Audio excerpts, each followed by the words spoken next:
Good morning and welcome back to another vlog. I just got back from Orange Theory and took a shower, hence the wet hair.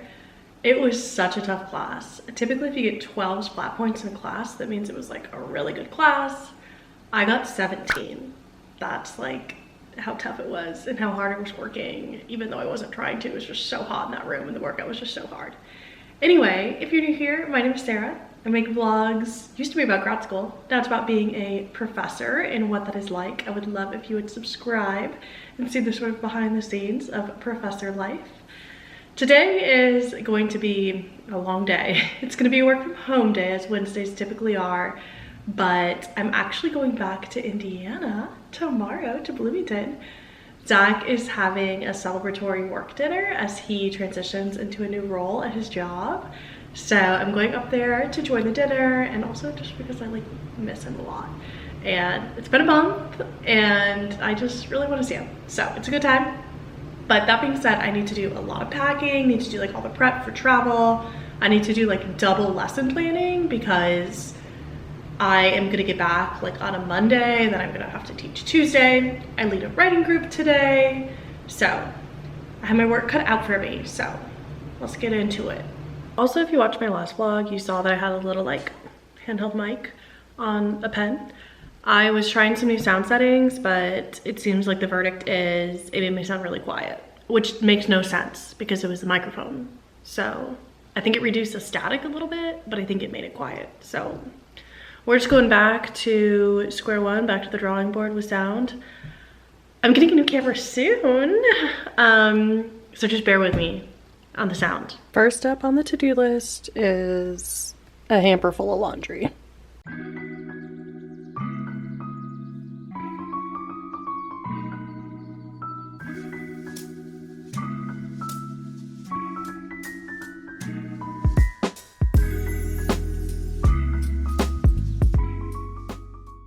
Okay, now it's time to blow dry my hair so I don't look crazy on the Zoom call.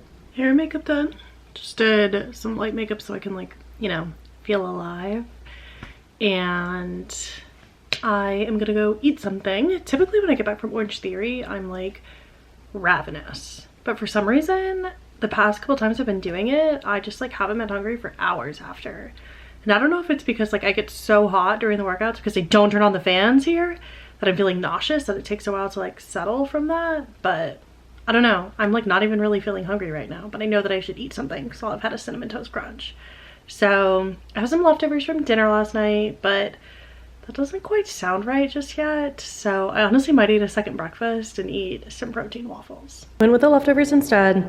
Leftovers never look appetizing, but it was really good. My mom made this like rice, black bean, peppercorn, chicken, and it had like a southwestern seasoning, but delish, and some Gatorade.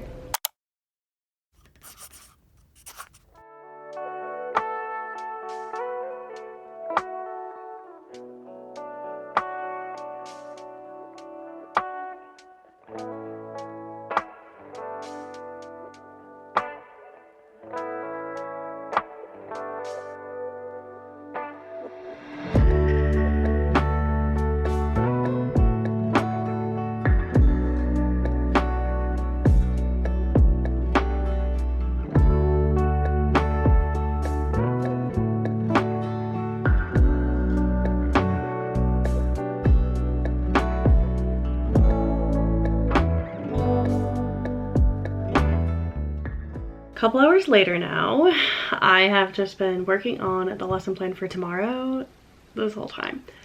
So we're not making great progress. I'm just like struggling a little bit and I really just don't know why. I don't know why this is taking me so long. So we're in the second unit of the class. This is the unit really focused on rhetorical analysis, and I use first year writing curriculum. The whole class was pretty focused on rhetorical analysis. So maybe I'm struggling because it's like feeling like just one unit, and how do I like cover everything in that one unit? It could be because I'm using a new textbook, writing about writing for the first time.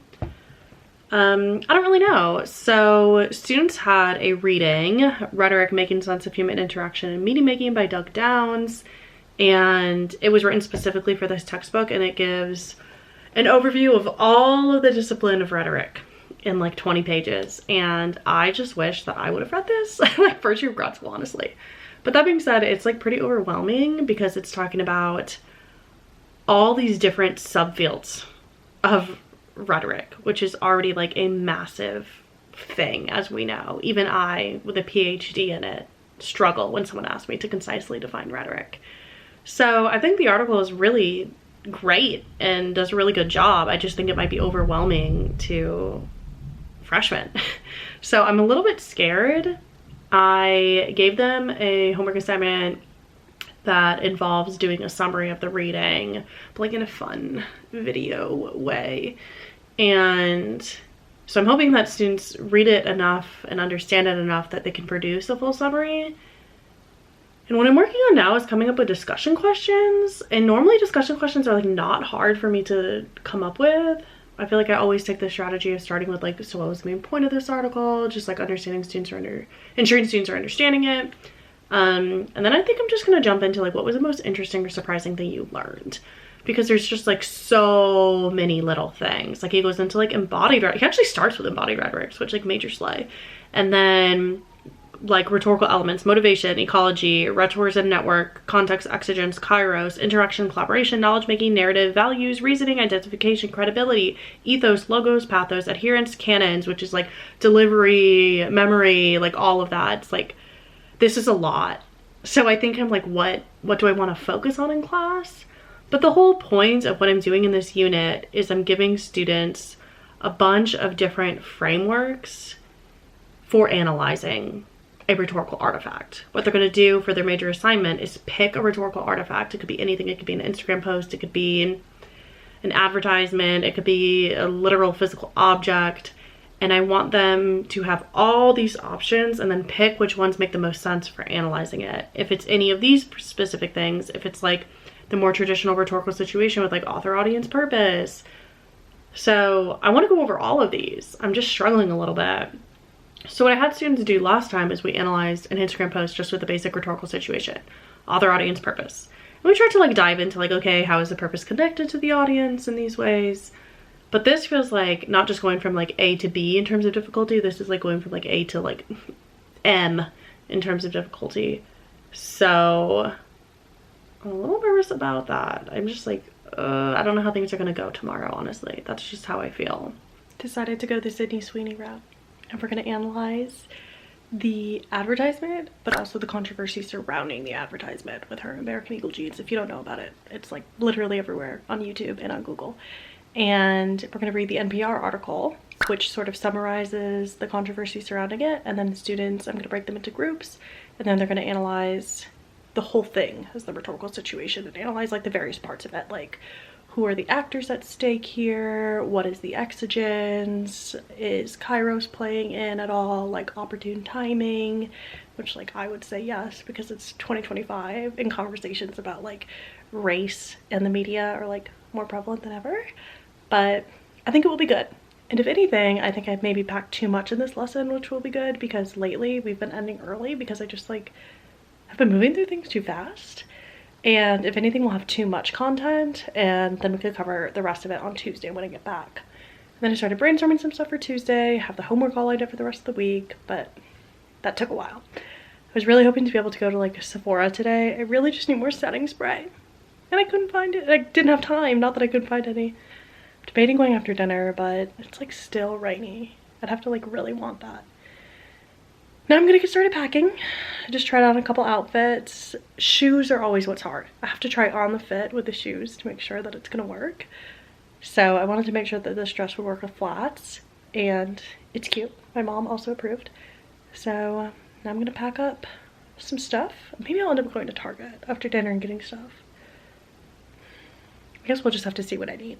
It is 7 o'clock. I have a lot of the packing done and I have my toiletries up here. And I realized I forgot the most important thing and don't have any, which is Dramamine. So I'm gonna run to Target real quick. I'm also gonna get a disposable toothbrush because I don't really like traveling with my electric toothbrush unless I have to. And while I'm there, I might as well. So let's do a quick little run and then finish up packing.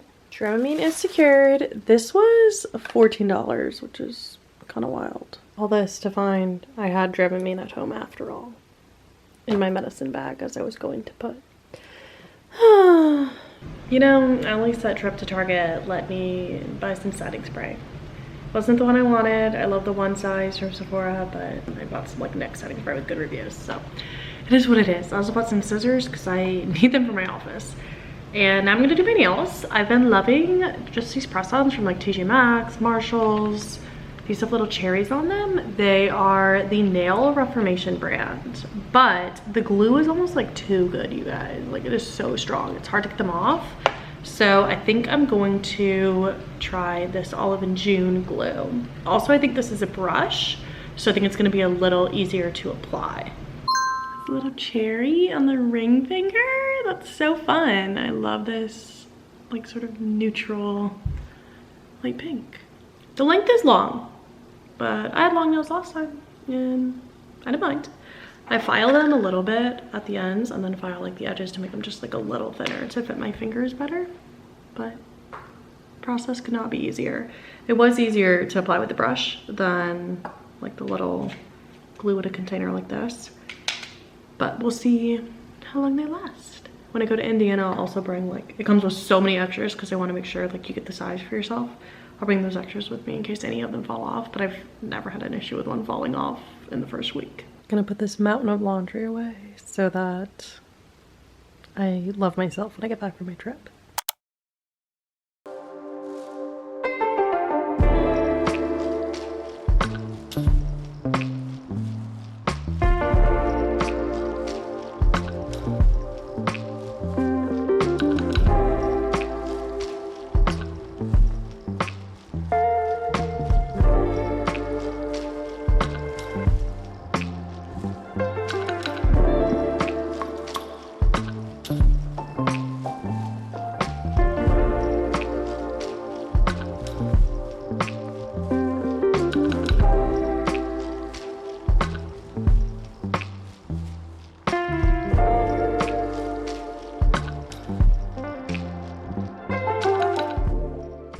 Good morning.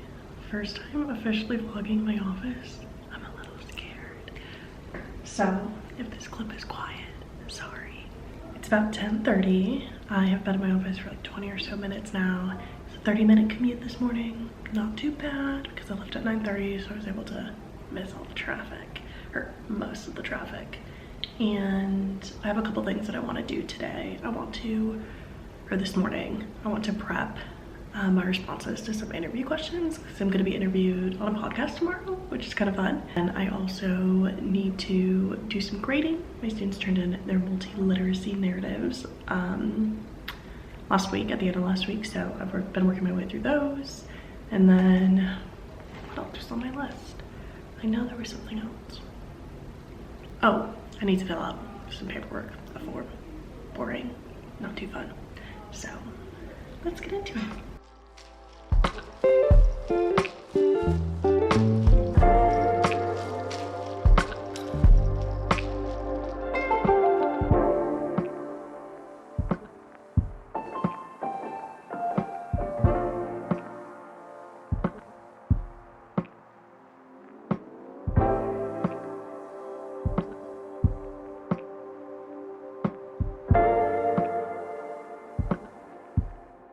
Back from class.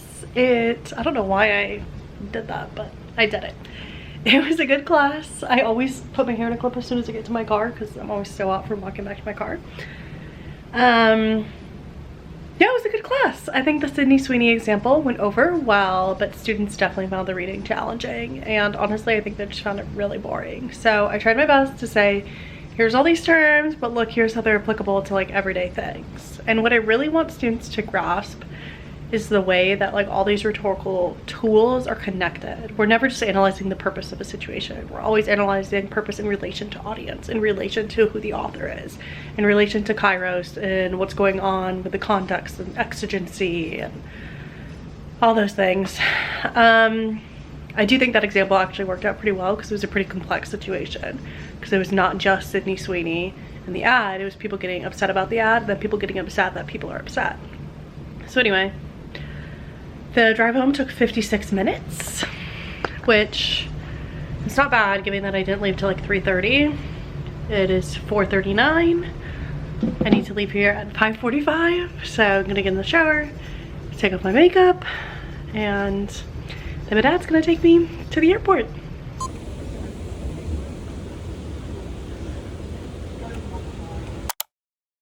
Ready for dinner! Woo! Really played well for him, anchored by Pat Coogan, the transfer from Notre Dame. ODU did a lot of things they didn't expect. I made Zach go to the McDonald's drive-thru to get me some chicken nuggets because we're gonna go to a winery and my tummy will for sure hurt if I do a wine tasting with nothing in it. Very true. Very true.